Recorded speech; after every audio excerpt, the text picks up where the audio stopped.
Laman and Lemuel had been indoctrinated. They had been consumed by the teaching of what was going on in Jerusalem. The telestial, that Babylonian ideology had started to infest their thinking. They were not like Nephi, where because he was younger, perhaps, he was freed from or spared from that kind of indoctrination.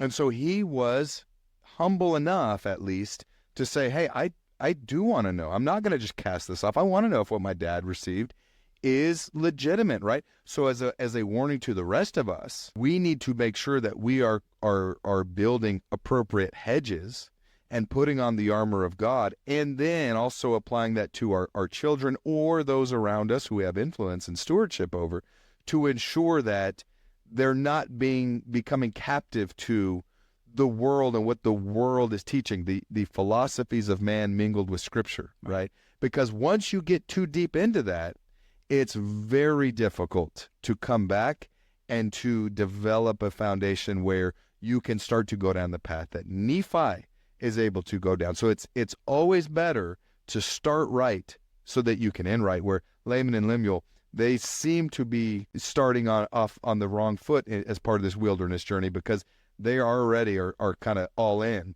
on Babylon and kind of the teachings of the world that Jerusalem had adopted at this point. Well, there's a lot of historical, cultural context just in chapter 1 where it says the commencement of the reign of Zedekiah. Mm-hmm. Because that is essentially telling us that the Babylonian conquest has started. Zedekiah has been installed as king, and that's the beginning of the end. The Babylonian corruption is coming top down, right through, not through socially, religiously, culturally. It's all, they're starting to be conquered across the board, and that's the whole purpose why they're going to be fleeing.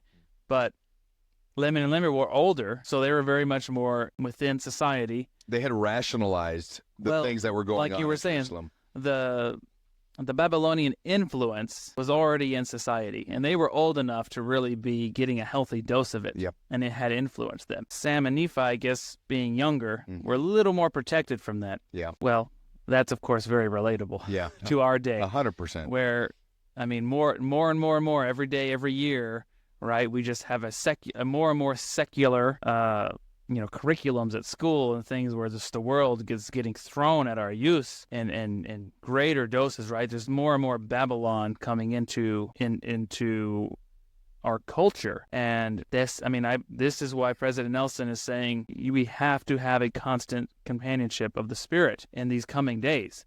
It's necessary, unfortunately, we have a society where we tend to kind of ship our kids off 8 hours a day to be taught, who knows what from who knows who. Yeah. But more than ever, we have to be vigilant and put on that armor of God, like you said, and really work to keep that Babylonian influence, that worldly influence at bay, and have that firm foundation, even well before we get to the point where that influence might come and start attacking us and trying to overtake us.